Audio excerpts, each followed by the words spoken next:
Hola, ¿qué tal?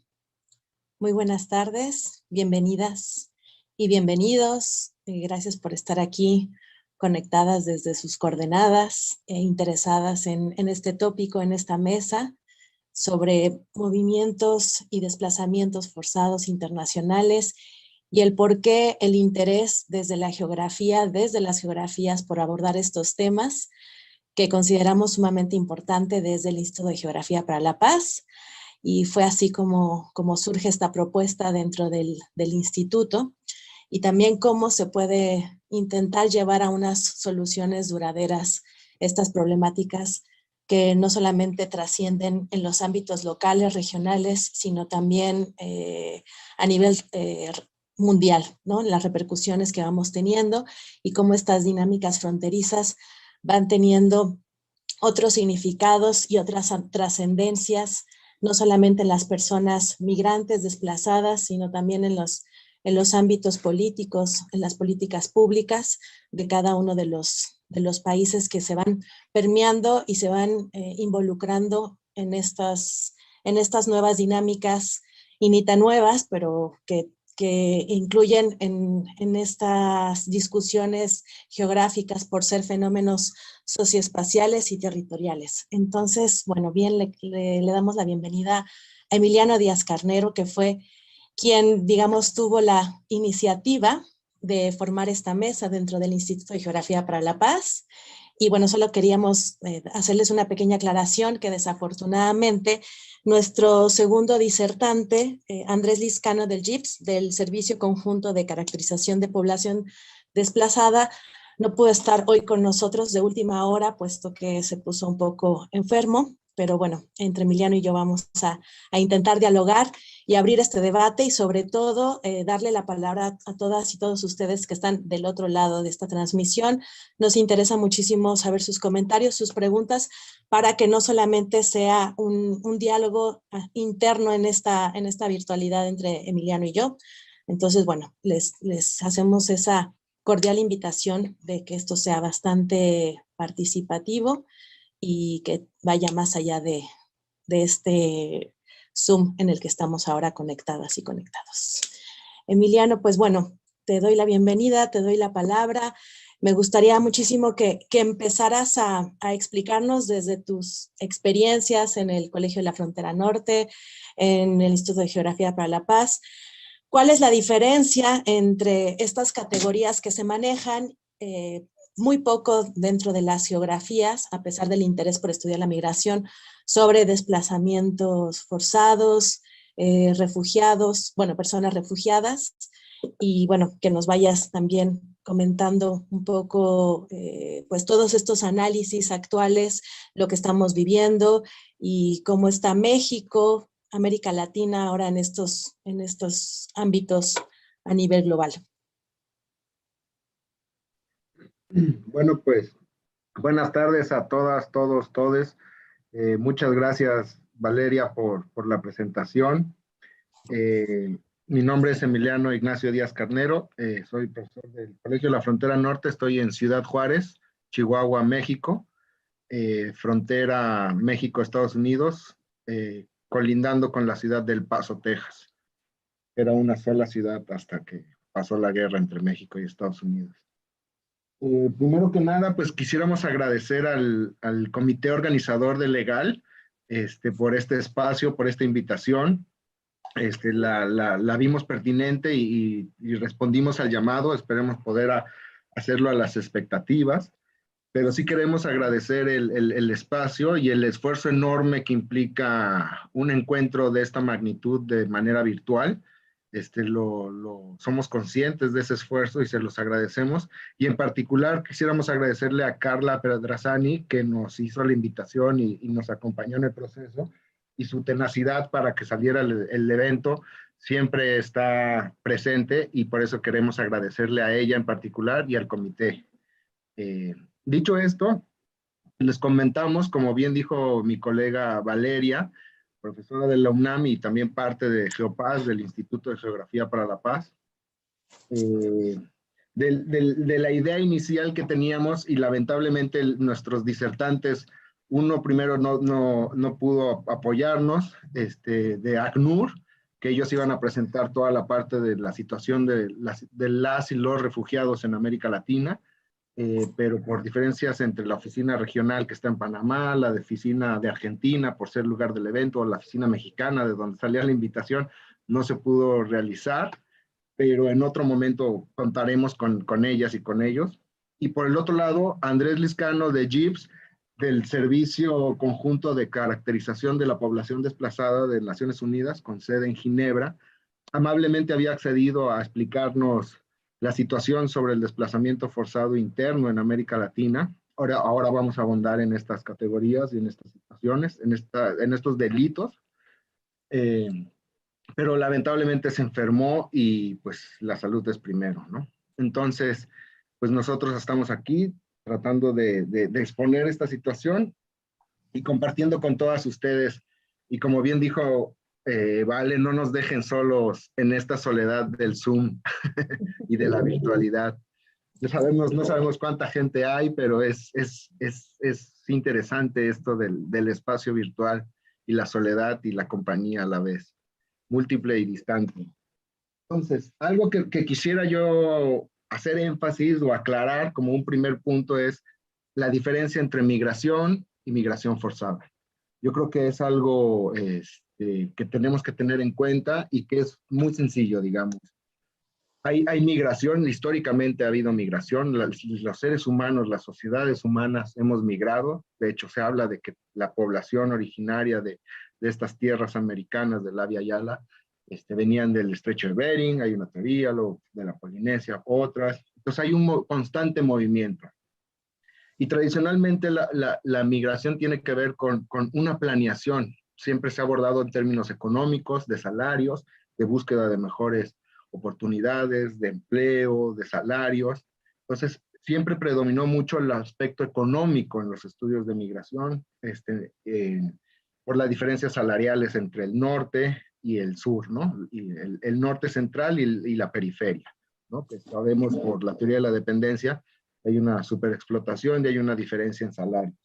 También otro enfoque que se le ha dado a la migración es el enfoque de seguridad, siempre partiendo desde el enfoque militar, de seguridad nacional y de contención, que hoy toma particular importancia por la extrema derecha y los movimientos xenófobos y de discriminación.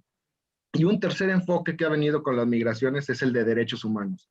El de emigrar es un derecho, no es un crimen, y si eso en los estados es una falta administrativa y no es un delito penal, por lo tanto la gente no tendría que estar detenida o arrestada, y por eso siempre se habla de alternativas a la detención. Pues digamos, esas son las tradiciones de los estudios de la migración cuando es planeada, porque hay una expectativa de viaje, hay un cambio de vida. Pero cuando es migración forzada, hablamos de que es súbita. De repente se tiene que huir para escapar, para preservar la vida, para huir de situaciones de conflicto. Y eso es lo que hablamos cuando hablamos de desplazamiento forzado o migración forzada. Entonces, esas primeras categorías es importante tenerlas. Y ahora, desde ahí, situarnos en los datos o en la información que nos proporciona ACNUR, que es la Agencia de Naciones Unidas para las y los Refugiados, la cual nos ha señalado en el 2020, vamos a hablar de los datos de su informe del 2020, son datos sobre lo que pudieron contabilizar en 2019, ACNUR nos está diciendo que 82.4 millones de personas han sido desplazadas por la fuerza en todo el mundo. De esas 82 millones de personas, 26.4 millones de personas son refugiadas. 20 millones están bajo el mandato del ACNUR y casi 6 millones son refugiadas palestinas bajo el mandato de otra agencia de Naciones Unidas. Ahora, de esas 82.4 millones de personas, 48 millones de personas son desplazadas forzadas internas. Y un tercer perfil de personas es los solicitantes de protección internacional, los solicitantes de asilo, que hablamos de 4.1 millones de personas. Entonces, en manera de síntesis, estamos hablando de personas refugiadas, solicitantes de asilo y desplazados forzados internos. Son dentro del universo de las personas que se han visto obligadas a salir de su hogar de residencia habitual o lugar de trabajo de manera forzada. De estas 82 millones de personas, 26 millones son refugiadas, casi 4.1 millones de personas son solicitantes de protección internacional y 48 millones son desplazados forzados internos. O sea, el grueso está en el desplazamiento forzado interno. Entonces, quisiera decir primero la definición que tiene ACNUR sobre estos datos. Dice, en su informe de tendencias globales de desplazamiento forzado de 2020, la ACNUR señala que 72.4 millones de personas se encuentran desplazadas forzadas en todo el mundo, como resultado de persecución, conflicto, violencia, violaciones a los derechos humanos o eventos que han alterado gravemente el orden público. Un dato que es fundamental tener en cuenta es que casi la mitad de esta población que ha sido desplazada por la fuerza o obligada a migrar por la fuerza es niñas, niños y adolescentes. Estamos hablando que en el 2019 la ACNUR decía que cerca de 30 y 34 millones de estas 80 millones de personas eran niñas, niños y adolescentes menores de 18 años, sujetas de derecho, pero de las vulnerables dentro de las personas vulnerables. Casi el 40% de la población desplazada. Ahora bien, sobre los refugiados, es importante también tener en cuenta los instrumentos. Sobre las personas refugiadas, existen instrumentos y mecanismos internacionales que les brindan protección o tratan de brindarles protección. Tenemos la Convención de 1951 y sus protocolos facultativos, los cuales son vinculantes y obligan a los estados a recibir a las personas que así lo solicitan en sus fronteras, bajo el principio de no refoulement o de no devolución. La condición de refugiado está definida por la Convención sobre el Estatuto de los Refugiados de 1951 y su protocolo facultativo de 1967, que dice, una persona que debido a fundados temores de ser perseguida por motivos de raza, religión, nacionalidad, pertenencia a determinado grupo social u opiniones políticas y que se encuentra fuera de su país de su nacionalidad o no puede, o a causa de dichos temores, no quiere acogerse a la protección de su país, es la que puede ser recibida por otro estado para darle la condición de refugiado. Y entonces el término de solicitante de protección de refugiado es esa persona que cruza una frontera, toca la puerta de un estado nacional y aplica por protección internacional. Ya una vez que ese estado le garantiza, le da el reconocimiento de refugiado, entra en esa condición de refugiado con otro estatus jurídico que le permite estar asentado en ese país. Y también están los solicitantes, los que todavía están a la espera de que un país o un tercer estado les reconozca esta condición. Pero este concepto de refugiado es el que maneja las Naciones Unidas, en las que tienen estas 5 categorías o 5 causales de reconocimiento de refugiado, que es por motivos de raza, de religión, de opinión política, nacionalidad o pertenencia a grupos sociales específicos. En nuestro marco jurídico regional de derechos humanos, pues hablando en términos de la OEA y la Comisión Interamericana de Derechos Humanos y la Corte Interamericana de Derechos Humanos, en 1984 fue ampliada esta categoría de refugiado para poder brindar mayor protección a estas personas que así lo soliciten. Y dice, el concepto de refugiado ha sido ampliado por la Declaración de Cartagena, adoptada por el Coloquio sobre la Protección Internacional de los Refugiados en América Central, México y Panamá, problemas jurídicos y humanitarios, celebrada en Cartagena, Colombia, en noviembre de 1984. Y dice, las personas que han huido de sus países porque su vida, seguridad o libertad han sido amenazadas por la violencia generalizada, la agresión extranjera, los conflictos internos, la violencia masiva de los derechos humanos u otras circunstancias que hayan perturbado gravemente el orden público.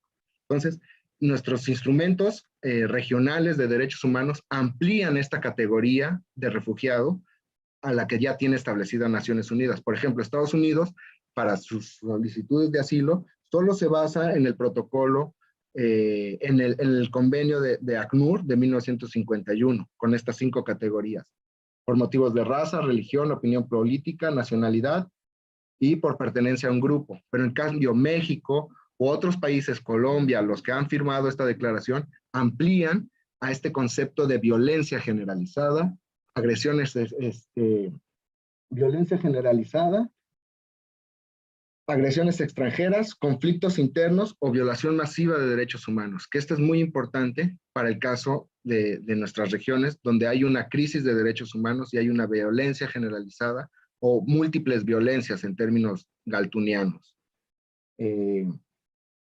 Entonces, esto es algo muy importante situarlo, tenerlo en cuenta, digamos, la magnitud del fenómeno, los instrumentos jurídicos con los que contamos,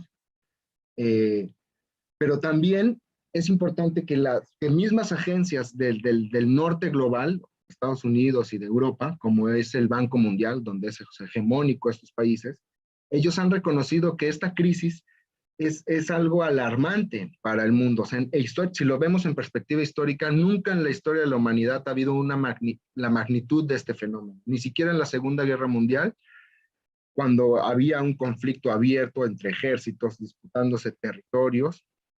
Entonces, el Banco Mundial ya en el 2015 alertaba sobre la magnitud de este fenómeno y de cómo crecía, porque efectivamente esta década puede ser denominada la década del desplazamiento forzado. En 2010, ACNUR, en este mismo informe que les acabo de platicar, hablaba de que en el 2010 había solo 41 millones de personas desplazadas, la mitad de lo que vemos hoy. Hoy vemos 82 millones de personas que solicitan protección internacional o que están al interior de sus países, que es a lo que voy ahorita a hablar sobre el desplazamiento forzado interno. Pero antes de hablar sobre el desplazamiento forzado interno, quiero hablar, pensando en el lema de este encuentro, que es construyendo saberes emancipatorios desde y para los territorios, que este fenómeno del desplazamiento forzado, con la magnitud con la que estamos viendo, con 82 millones de personas forzadas a huir de su hogar, de su lugar de trabajo habitual, de sus comunidades, de sus escuelas, de sus amigas, de sus amigos, de sus ancestros, de sus territorios. Ante este fenómeno y este desplazamiento forzado que va hacia el norte a buscar protección, ¿qué ha hecho el norte global? ¿Qué ha hecho Estados Unidos? ¿Qué ha hecho la Unión Europea? Ha hecho lo que varios autores y autoras hemos denominado externalización fronteriza y externalización del asilo. La externalización fronteriza podemos entenderla como el proceso político mediante el cual los estados de destino de las personas migrantes o solicitantes a los estados de origen, en el cual los estados de destino de las personas migrantes solicitan a los estados de origen o a personas en tránsito, a estados en tránsito, la realización de actividades de contención migratoria y de vigilancia fronteriza, tales como detenciones y deportaciones. En términos espaciales, digamos, el flujo de centroamericanas y centroamericanos que viene atravesando México con rumbo a Estados Unidos a solicitar protección internacional en Estados Unidos. La externalización fronteriza se caracteriza porque Estados Unidos le pide a México que se vuelva la policía migratoria de Estados Unidos, que ponga lo que llamamos fronteras verticales a lo largo del país y empiece a hacer la detención, la detección, detención y deportación de las personas. Entonces, esto es lo que llamamos la externalización fronteriza, que el trabajo, digamos, de la policía migratoria del país que tendría que ser el país receptor, es el que está solicitando a terceros países como México que hagan ese trabajo. Pero eso no solo pasa aquí, también lo vemos en el norte de África y hasta el Sahel. Pero otro fenómeno que es importante tener en cuenta es el de la externalización del asilo, ¿no? Y este tiene dos modalidades. Por ejemplo, mismos personas centroamericanas o del Caribe que atravesaron México, que no hemos hablado de eso, pero México en los últimos años se ha vuelto una pesadilla para la población migrante y para la población nacional por los niveles de violencia. Todas estas personas que logran cruzar el territorio nacional, tocan la puerta de Estados Unidos y logran acceder a que Estados Unidos les reciba su solicitud de asilo, porque hay veces que no lo hace como está sucediendo ahora por la pandemia. Estados Unidos le dice, ok, te recibo tu solicitud, te anoto, pero ve y espera en México, que eso va en contra del principio de no devolución. Y eso se aplicó en los protocolos de protección a migrante. Entonces es una modalidad de externalizar el asilo. Entonces, la persona guatemalteca, hondureña, cubana, haitiana, venezolana, nicaragüense, que solicitó protección en Estados Unidos le dice, ok, voy a recibir tu caso, que puede tardarse 2 años y que no hay garantías de recibir la protección, te hace que esperes en México, en las ciudades fronterizas, que son muy peligrosas y que exacerban el riesgo y la vulnerabilidad de estas personas.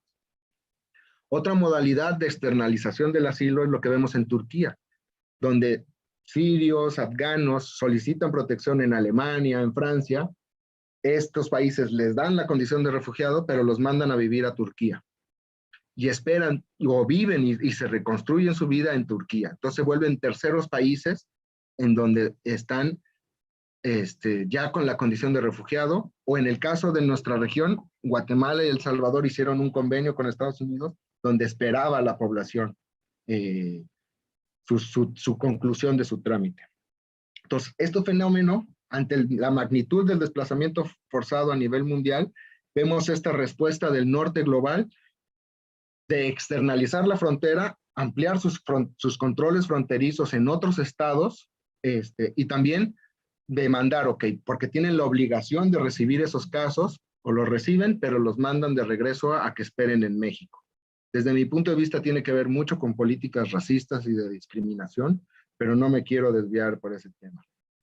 Entonces, esta situación implica, esta situación geopolítica, porque en el fondo es geopolítico, porque tiene que ver, en el caso de México y de Estados Unidos, con una relación de fuerza y de dominación histórica, donde Estados Unidos impone políticas a México. Nosotros en derechos humanos decimos que la política migratoria de México no se decide en la Ciudad de México ni en Palacio Nacional, se decide en Washington, en la Casa Blanca.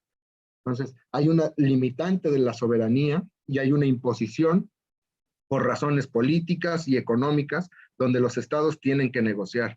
En el caso de México, se cambió la autoridad responsable, pasó de gobernación a la Cancillería, porque era un acuerdo con Estados Unidos, y se creó una corporación policíaca, que es la Guardia Nacional, que se dedica, que tiene atribuciones en materia migratoria. Entonces, esta externalización está generando múltiples dinámicas en nuestros países. Por eso es que en otros trabajos lo que planteo es que este fenómeno global y estas respuestas estatales o nacionales, Estados Unidos, México, Turquía, Unión Europea, tienen implicaciones locales y regionales. Porque, por ejemplo, Ciudad Juárez, mi ciudad donde estoy, Tijuana, Nogales, Matamoros, que es muy precaria la situación, se ven en la necesidad de recibir a olas enormes de población, y esta tradición solidaria que tiene México de recibir y de acoger y de proteger y de integrar, se ve rebasada porque no se tiene la infraestructura, no se tiene la política pública, no se tiene los presupuestos, las condiciones de personal humano para atender a esta población, ni se tiene la infraestructura. Entonces, esto se vuelve un reto local, regional, pero que a la vez está atado de manos porque las atribuciones en materia de migración y de integración están a nivel nacional en cada estado. Por ejemplo, en el caso mexicano, es una atribución que le compete a la federación, no le compete a los estados y no les compete a los municipios, los cuales no tienen atribuciones, no tienen facultades, no tienen presupuesto, no tienen personal. ¿Y quién tiene que hacer todo este trabajo? Sociedad civil, que históricamente es la que ha atendido, protegido, acogido e integrado a las personas, ¿no? Y esto, pues bueno, en México tenemos esta obligación moral. Hay 11 millones de mexicanas y mexicanos en Estados Unidos y mínimo tendríamos que hacer eso. Y además tenemos una tradición de asilo ampliamente reconocida en los 70s con las hermanas y hermanos de América Latina, en los 30s con la migración y el exilio español. Mi propia abuela vino en ese viaje. Pero también en México tenemos una historia no tan alegre, que fue en los 80s, cuando los hermanos de Guatemala, Honduras y El Salvador, viéndose en la necesidad de pedir protección internacional a México, pues México no respondió como debería. Y ahí hablamos mucha gente que también hubo un sesgo discriminatorio y es una tarea y una deuda pendiente de México con nuestros hermanos centroamericanos, porque no fue la misma recepción que se les dio a las y los españoles y a las y los sudamericanos que a los centroamericanos y a las. Es una tarea pendiente. Entonces, este es el fenómeno del desplazamiento forzado en sus personas refugiadas, solicitantes de asilo. Esta es la respuesta del norte global que estamos observando, no solo en la frontera de México a Estados Unidos, sino también en la frontera de la Unión Europea. Pero nos falta hablar de las personas desplazadas forzadas internas, que son personas que también se han visto obligadas a salir de su domicilio, pero que no han cruzado una frontera internacional. La definición, y estas personas tienen una doble condición de vulnerabilidad. Por un lado, han sido violentadas y necesitan de protección, el cual están dentro de su estado nacional, están dentro de su país, están en Colombia, están en Guatemala, están dentro de México, son de una región del país, pero no han cruzado la frontera y están solicitando protección, pero su propio estado no les da esa protección. Y la otra condición es que los instrumentos internacionales, solo hay una declaración que no es vinculante, no es como la Convención de 1951, que es obligatoria para el Estado firmante. La Declaración sobre los Principios Rectores de las Personas Desplazadas Forzadas Internas de 1998 de Naciones Unidas son principios, son declaraciones, es una declaración que le da ciertas guías a los estados en lo que deben de hacer, pero no los obliga a hacerlo. El único país en América Latina donde sí existe un sistema de protección a los desplazados forzados internos es Colombia. Era el del cual nos iba a hablar nuestro colega de GIPS y también nos iba a dar los retos y avances en América Latina. En el caso mexicano no tenemos una ley que reconozca la situación de víctima de desplazamiento forzado.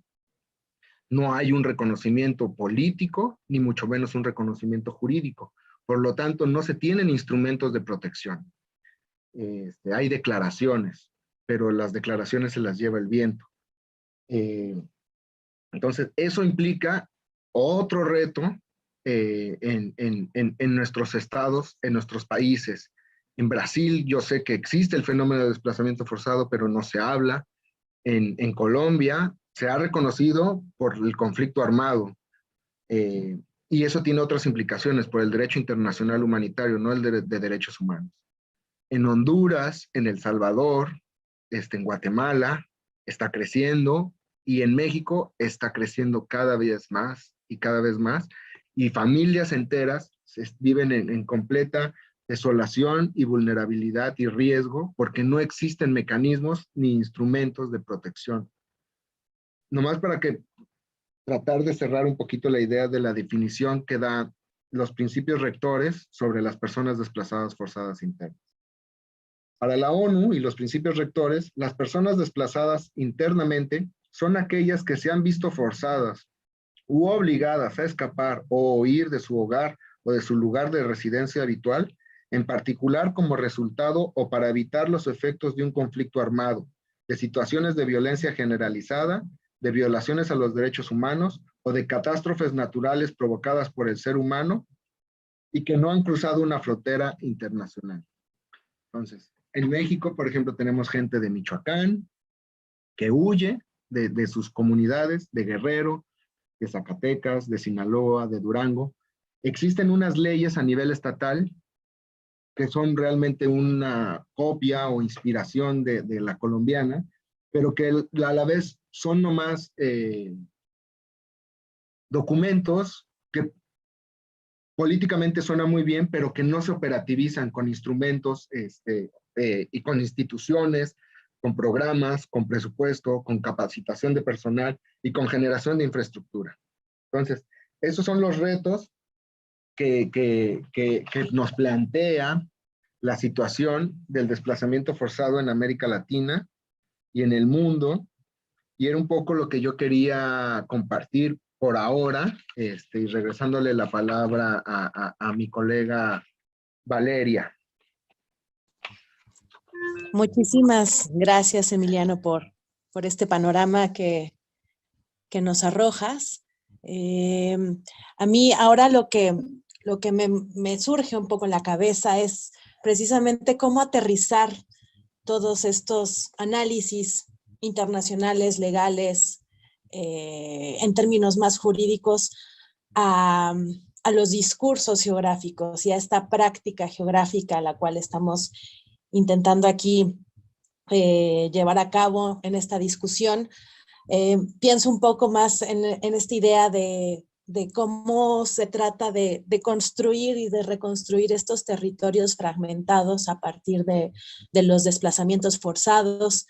Incluso podríamos cuestionarnos también estos términos, qué implica, ¿no?, el hecho de no tener un territorio propio, un lugar propio donde nosotras y nosotros nos identificamos como seres humanos, o incluso en un mismo grupo social, el hecho de no tener este reconocimiento que nos da una existencia por sí misma, ¿no? Una vida digna, y cómo surgen entonces en torno a esta discusión estos términos de la geografía como, bueno, el territorio, empezando por ahí, ¿no? Esta cuestión del lugar, del territorio, pero la desterritorialización, la reterritorialización, el destierro, cómo podemos nosotras y nosotros a partir de nuestras miradas geográficas intervenir en estas problemáticas regionales latinoamericanas, cómo entender estos fenómenos fronterizos de la manera en cómo van creciendo las fronteras, ¿no? Cómo México se está convirtiendo en una frontera cada vez más grande, todo el territorio para hacerle freno a esta migración centroamericana, y cómo también etiquetamos y clasificamos a los seres humanos a partir del lugar de donde provenimos, ¿no? Como bien tú dijiste, la categorización del ser humano a partir de tu lugar de origen, cómo hay diferentes tratos hacia el lugar que recibe estas personas en exilio. No sé, se me vieron muchísimos cuestionamientos ahora que te estaba escuchando. También la manera en cómo desde una horizontalidad surge esta asistencia social de las redes y de las asociaciones que se dedican a atender a las personas migrantes. Como no hay una respuesta en términos de derechos humanos por parte de los gobiernos, entonces es la misma asociación, la misma sociedad que se organiza, como las patronas en el caso de Veracruz, como todas también estas refugios que tú bien conoces en la frontera, y no solamente en la frontera, en otros estados del sur de México, en Tabasco, en Oaxaca, en Veracruz.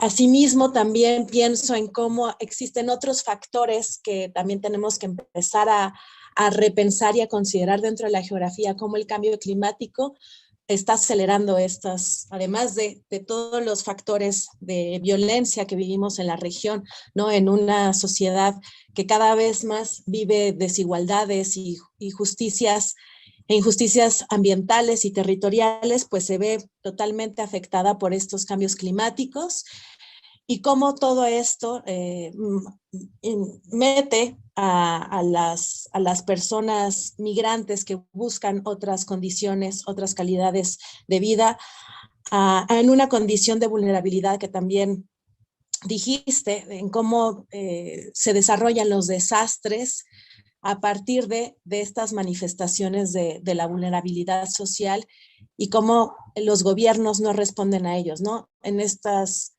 como esta idea también de pensar que los desastres pues son provocados por los fenómenos naturales y por lo tanto hay una cero responsabilidad por parte de los gobiernos en responder a la vulnerabilidad de las personas para no impulsar a este desplazamiento, donde no hay una acogida ni un sistema legal que los proteja, ¿no? Entonces, bueno, estas son algunas de las ideas que me vinieron a la cabeza, así como también pensar en esta transversalidad de escalas para el análisis de las migraciones, ¿no? No solamente desde esta escala global o vertical, sino también ir entendiendo cómo va cada vez más acotando este fenómeno y estas problemáticas hasta llegar a los cuerpos, ¿no? O sea, los cuerpos cómo se vuelven también territorios en resistencia y cómo migran con todas sus ideas, costumbres, pensamientos, creencias. ¿Qué significa llevar todas estas transterritorialidades a esos otros lugares, ¿no? Se puede no tener un territorio, pero siempre están las territorialidades presentes en esos cuerpos migrantes. Entonces, bueno, podemos abrir muchísimo al diálogo, no queremos echarnos solamente aquí el rollo entre Emiliano y yo, así que esperemos que por ahí hayan algunos comentarios y palabras del público.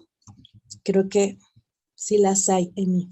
Nos enviaron la primera pregunta y es de Rachel o Raquel Facundo de Brasil. Dice que será a nivel de Brasil podríamos tener una única solución para migración forzada, y con la pandemia esta migración se hizo más que forzada, más vital en la realidad suramericana. Ahí te la dejo. Es interesante, creo que la pandemia nos ha cambiado también muchísimo esta sensación y esta necesidad de la movilidad y el control de nuestros cuerpos, ¿no? Y cómo se va repercutiendo en estas otras escalas que estamos mencionando. Sí, es muy buena pregunta la que nos hace el compañero de Brasil. Compañera Raquel. Compañera Raquel de Brasil, porque efectivamente la pandemia ha evidenciado la tremenda desigualdad que existe en el mundo y la ha intensificado, ¿no? Entonces, si de por sí ya esta situación era alarmante, a mí me gusta mucho presentar los datos antes de la pandemia para que se vea la magnitud del fenómeno, y después, ahora, con la pandemia ha habido cierta inmovilidad. El año 2000 se redujeron mucho los flujos, pero ahora, desde que empezó el 2021, se han intensificado brutalmente, y se espera que va a haber grandes olas por la precariedad que ha generado y que ha intensificado la pandemia, ¿no? En términos de acceso a la educación, en términos de acceso a los hospitales, en términos de trabajo, de bienestar, de acceso a alimentos. A lo que le tenemos que agregar lo que comentabas ahorita, Valeria, sobre los fenómenos naturales. Digamos, en Honduras la sequía es uno de los grandes causales del desplazamiento de las personas, del desplazamiento forzado. En Guatemala y en Chiapas, la roya, la plaga en el café, también ha sido una de las causas fundamentales. Acuérdense, en esos territorios y en esas formaciones sociales, el café es el centro de la vida y de la economía y del modo de vida comunal. Y al momento de que cae una plaga y destruye los cafetales, destruye todo un modo de vida, y luego hay que preguntarse a quién benefician estas cuestiones, porque también ese es el otro lado. ¿Quiénes son los más beneficiados de estos grandes desplazamientos de personas? Los caciques de siempre, las empresas transnacionales de siempre, los que quisieron conquistar esos territorios durante la guerra y no lo lograron, y ahora se frotan las manos cuando la misma gente sale sola o provocada. Entonces, ese es otro análisis que tenemos que hacer. También hay otro análisis que yo creo que es importante tener, es ¿por qué no hay un reconocimiento político y mucho menos un reconocimiento jurídico? ¿Qué implica reconocer el fenómeno del desplazamiento forzado en general y el desplazamiento forzado interno en particular? Para un Estado-nación implica reconocer que ha habido una pérdida del territorio, por ejemplo, cuando es un conflicto armado o cuando hay violencia generalizada o violación masiva de derechos humanos, que es el caso de México, donde territorios completos están a la mano del más fuerte, de los grupos más poderosos o de los grupos que se disputan el territorio. Entonces, eso implica reconocer que el Estado no está cumpliendo su rol principal, que es de garantizar seguridad y protección a las personas, a sus bienes y en un proyecto de desarrollo. Por eso es que es muy difícil este reconocimiento político y jurídico, y ahí es donde entra el trabajo de la academia y de la sociedad civil en general. Sociedad civil entendida no solo en términos, como Marx lo decía, en términos económicos, sino como lo decía Gramsci, en términos políticos, de sociedad civil activa que hace incidencia y que busca la transformación, ¿no? Y por eso es que hemos salido de la academia con el Instituto de Geografía para la Paz para hacer investigación, acción participativa junto con las personas, con las víctimas y con sus defensoras y sus defensores para tratar de incidir y hacer un cambio en la política pública, por lo menos buscar unas rutas de atención y de protección para estas personas, tanto extranjeros, refugiadas y solicitantes de protección internacional, solicitantes de asilo, como para compatriotas desplazados forzados internos. A eso le apuesta el instituto con sus rutas de protección y su trabajo a nivel local de incidencia política, pero también con nuestra asociación aliada, hermana, que es Sembrando Hoy, Cosechando Mañana, con la cual tenemos un albergue aquí en Ciudad Juárez. Es la Casa San Óscar Romero de las Américas, donde atendemos a población específicamente desplazada forzada de Centroamérica y de México principalmente, pero hemos tenido gente también del Caribe. Entonces, es un paso adelante también salir de la academia y hacer incidencia política, buscar transformación, pero también dentro de la academia es súper importante el trabajo. Por ejemplo, ahora el próximo año el Instituto de Geografía para la Paz va a coordinar un proyecto de investigación que dirige ACNUR y GIPS sobre el desplazamiento forzado interno en Chihuahua, que es un estado dentro de la República Mexicana, y esa parte, el componente cualitativo, la va a llevar el Instituto de Geografía para la Paz. Vamos a hacer la caracterización, no del fenómeno, pero vamos a hacer la caracterización de la situación de las personas. ¿Quiénes son esas personas? ¿Cuáles son las causas por las que han salido? ¿Cuáles son las necesidades que tienen? ¿Y cuáles son sus retos que tienen ahora para integrarse a una sociedad o las expectativas que ellos tienen, ¿no? Entonces, esos trabajos académicos se tienen que hacer en compañía con las autoridades responsables que tienen que asumir su responsabilidad, con las iglesias, que han sido las que históricamente han atendido a estas poblaciones, y con la sociedad civil, que poco a poco se ha ido involucrando en estos temas. Y yo creo que ahí la geografía cumple un rol importante, tanto para caracterizar el fenómeno, el origen, las comunidades de origen, las causas estructurales del desplazamiento, las desigualdades estructurales e históricas, como las coyunturales, pero también para entender a las personas que crean y producen ese territorio, ese espacio. Yo siempre he dicho, siempre hablamos de que el espacio es un producto social, el territorio es un producto social, pero luego carecemos de herramientas para analizar y dialogar con las personas con las que decimos que producen socialmente el espacio y socialmente el territorio. Entonces yo creo que ese es un trabajo importante, la documentación y caracterización. La otra que está haciendo el instituto también es la deconstrucción de mecanismos de diálogo y de gobernanza en términos muy liberales, pero es un espacio multiactor donde podamos hacer diagnósticos colectivos y rutas de incidencia y de acción colectivas, donde podamos asumir las responsabilidades que nos toca y hacer sinergias. Yo creo que esas son muchas de las rutas donde las geografías, la academia y la sociedad civil en su conjunto puede generar, fomentar esta acción colectiva donde empoderamos a las personas víctimas de este fenómeno y de este delito, y también generamos una acción pública donde podamos hacer estas sinergias y entra el diálogo multiactor. Entonces, eso es un poco a lo que le apuesta el Instituto de Geografía para la Paz.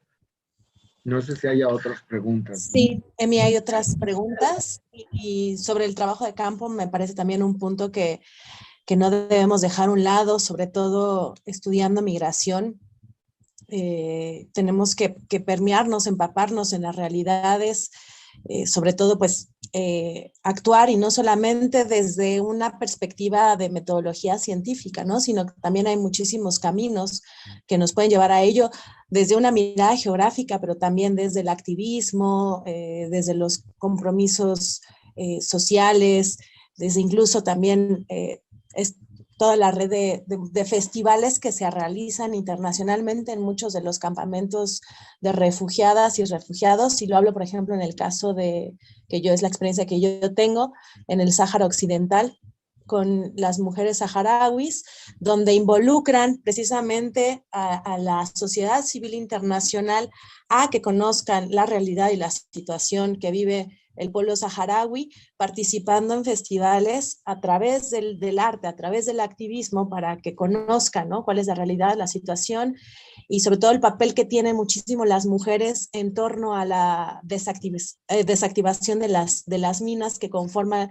el muro violento de Marruecos, totalmente impuesto, ¿no? También esta cuestión de la imposición de las fronteras, como bien mencionabas, esta verticalidad y esta rigidez en cómo tenemos que proponer romper y flexibilizar y abrir esas fronteras, y no llamarlas fronteras como tal, porque son frentes, ¿no? O sea, etimológicamente es un frente que confronta a los seres humanos. Entonces hablemos más de límites donde se puedan transitar de una manera muchísimo más pacífica, más digna, ¿no? O sea, ¿por qué tener que pasar por todos estos trámites burocráticos y violentos cuando atravesamos las fronteras? Y aquí una de las preguntas, sobre todo, que arrojan en estas categorizaciones de las cuales estamos cuestionando, son dos preguntas, Emi, te las voy a dar las dos al mismo tiempo. En una son tres. En una hablan justamente de esta figura de la inmigración ilegal, ¿no? Entre comillas, ¿qué es lo ilegal? ¿Desde qué punto de vista se maneja lo ilegal? Esa la plantea Ramiro de Argentina. Dice, ¿cómo piensan las Naciones Unidas la condición de ilegalidad que ciertos países como Estados Unidos le dan a los inmigrantes con respecto a los derechos humanos?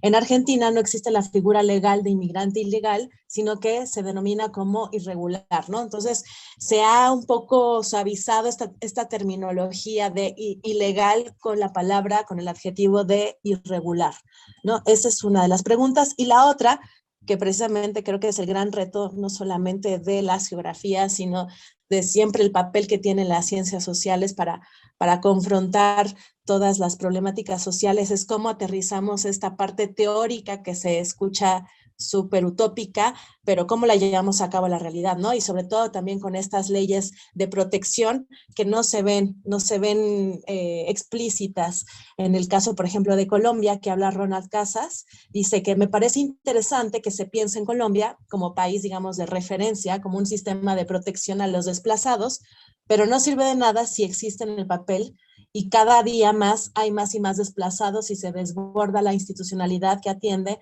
a estas personas. Mi inquietud iría en pensar más allá del sistema de atención y protección, acciones que mitiguen este fenómeno, al menos el del desplazamiento forzado. Y bueno, por último, Emi, ya para arrojarte todas las preguntas, Tamara, no sé de dónde, pero nos dice que los datos sí pueden emplearse a fin de hacer inventarios, donde la pregunta podría ser, ¿qué y dónde están los objetos a inventar? Seguramente para realizarlos usaremos todos los datos disponibles para ese fin. Sí, efectivamente. ¿Para qué son los datos? ¿No? Esa es una muy buena pregunta siempre que nos hacemos. ¿Y cómo se manipulan esos datos? ¿Para qué nos sirven? Pues ahí está, Emi. Estas son nuestras preguntas que me parecen sumamente interesantes. Sí, pues muchas gracias, Vale, y gracias a las compañeras y compañeros que han estado escuchándonos y haciendo las preguntas. Efectivamente, uno de los grandes retos es confrontar la simulación, porque nosotros en México siempre decimos que nuestras leyes son súper lindas. Hemos firmado todos los convenios y pactos internacionales de derechos humanos y luego hemos armonizado nuestra constitución y hemos hecho unas leyes realmente o sea, que uno las lee y dice, wow, pero el reto en nuestros países dependientes, no en vías de desarrollo ni subdesarrollados, sino dependientes, porque hay un centro que nos obliga a ser dependientes, es que no tenemos los instrumentos, no hay presupuestos, no hay capacidad institucional, o si la hay, se dispersa para atender otros asuntos. No está en la agenda, no está en las prioridades de la élite y de la clase de la clase gobernante, ¿no? Entonces, ahí es donde entra el papel de la sociedad civil y de la academia, donde podamos tener este diálogo horizontal para construir soluciones que les brinden ciertas garantías a las personas que han sido víctimas de este fenómeno y de este delito. Y escucharles para también ver sus expectativas y ver qué es lo que aplica más para ellas, si se va a regresar, con qué condiciones se va a regresar al lugar de origen, si se va a buscar un tercer lugar para reasentarse, qué lugar va a ser ese, o si se van a quedar ya en el lugar donde está, bajo qué condiciones o qué mecanismos de protección se van a implementar. Entonces, hay muchísimos retos y efectivamente hay mucha simulación y hay que estar al pendientes y hay que tener un ojo vigilante, atento y crítico. Ese es por un lado. Por el otro lado, la criminalización de la migración, que le podemos poner las categorías o adjetivos que quieras, indocumentados, irregulares, en México nos dicen espaldas mojadas porque tenemos que cruzar un río, son todas categorías que denotan que hay una discriminación, son despectivas, digamos, hacia la dignidad de la persona. Y estas se han intensificado con la derecha y con el realismo y el regreso de la derecha. Yo le hablo del neofascismo o de los neoconfederados en Estados Unidos, donde el claro ejemplo fue el ex ejecutivo de Estados Unidos, que ni su nombre quiero decir porque es innombrable, donde había una criminalización de la persona migrante. A nosotros los mexicanos nos puso como violadores, asesinos, que somos de lo peor, y eso solamente hace que se genere más cultura de odio, de discriminación, no se visibiliza el fenómeno, no se atienden las causas, y lo único que se hace es agregar más estereotipos que generan crímenes de odios. En mi ciudad, en El Paso, en el 2019 hubo una masacre donde una persona de color blanca fue a matar mexicanos y así lo dijo. Y lo dijo en su carta de motivos porque él había escuchado al presidente decir que estábamos siendo invadidos. Entonces yo creo que también tenemos que tener mucho cuidado de estos discursos de odio, de discriminación, xenófobos que se ven en Estados Unidos, que están creciendo alarmantemente, pero que también los vemos en nuestros países. Hay extrema derecha que también habla de eso con los haitianos, con los venezolanos. Los haitianos y los venezolanos han cambiado toda la situación en América Latina y era lo que queríamos que nos exponiera ACNUR y GIPS. Pero han cambiado todo y los países receptores han sido Perú, Chile y Colombia. Brasil también está teniendo una actitud muy agresiva con sus hermanas y hermanos refugiadas y desplazados forzados internos. Pero también lo vemos en Europa, lo vemos en Asia, lo vemos en Oceanía, Australia también cumple este rol. Entonces, sí tenemos que tener mucho cuidado de estos discursos y estas narrativas. Esas eran las preguntas que me acuerdo, no sé si me pasé de alguna. No, y sobre los datos que habla Tamara, ¿no? O sea, se pueden emplear como al fin de hacer inventarios, pero bueno, la pregunta dice, ¿qué y dónde están? ¿No? O sea, como un poco los objetos a inventar, exactamente. ¿Para qué realizamos y usamos todos esos datos disponibles para ese fin? Pues sí, finalmente los datos se manipulan para generar cierta información, ¿no? En función de la finalidad que se quiera obtener con base en esos datos. Entonces, son herramientas completamente estratégicas y de poder, y bueno, me imagino que esto es aplicado a esta información que habla sobre los datos de migración, que lo que dice sobre las personas desplazadas, forzadas, pues hay poca información, sobre todo a nivel interno, ¿no? Es un fenómeno que no se quiere reconocer en términos, pues, a nivel nacional y pues está ahí todo difuso. Entonces, más o menos esa era la pregunta. ya nos quedan, mira, pensamos que no nos íbamos a tomar la hora, Emi, pero ya nos quedan 5 minutos y efectivamente tanto Haití como Venezuela, la migración haitiana y venezolana nos ha cambiado el giro migratorio y las rutas migratorias en Latinoamérica. Creo que ahí hay que poner mucho énfasis en eso y pues todas las cuestiones, como bien dices, estas prácticas racistas y discriminatorias que están surgiendo internamente desde esta hermandad latinoamericana que siempre intentamos sacar a la luz, pero dentro de nosotras y de nosotros mismos pues está toda esta categorización y subcategorización del otro, ¿no? Ver al otro como el extraño, el diferente y por lo tanto la amenaza, el miedo que viene en torno a esa llegada nueva.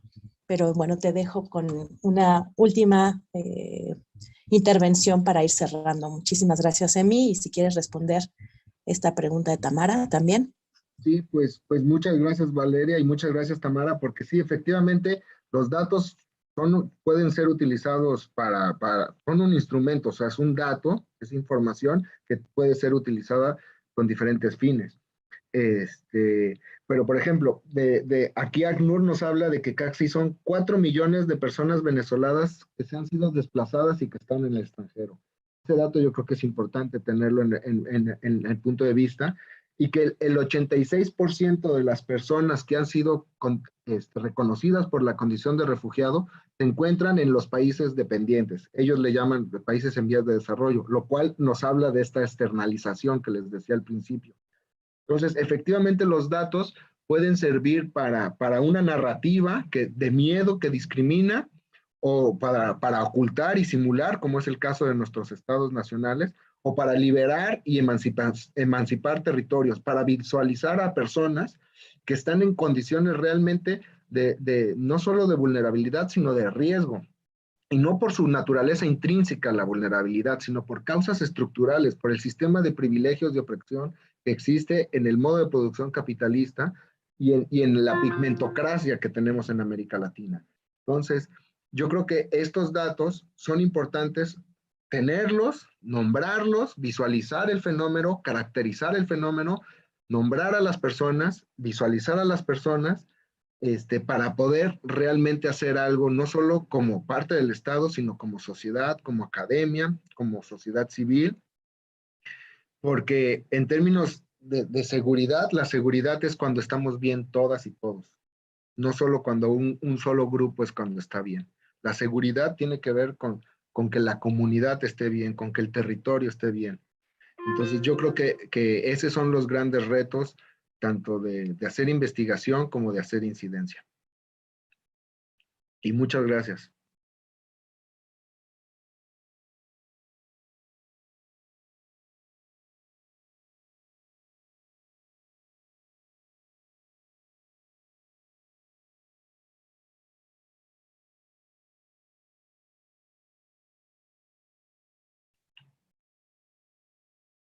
Ya no hay más preguntas, ¿verdad? ¿Vale?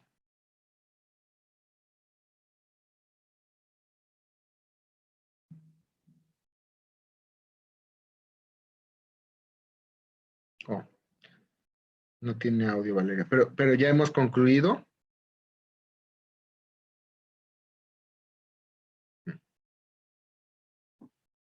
Pues muchísimas gracias, Santiago.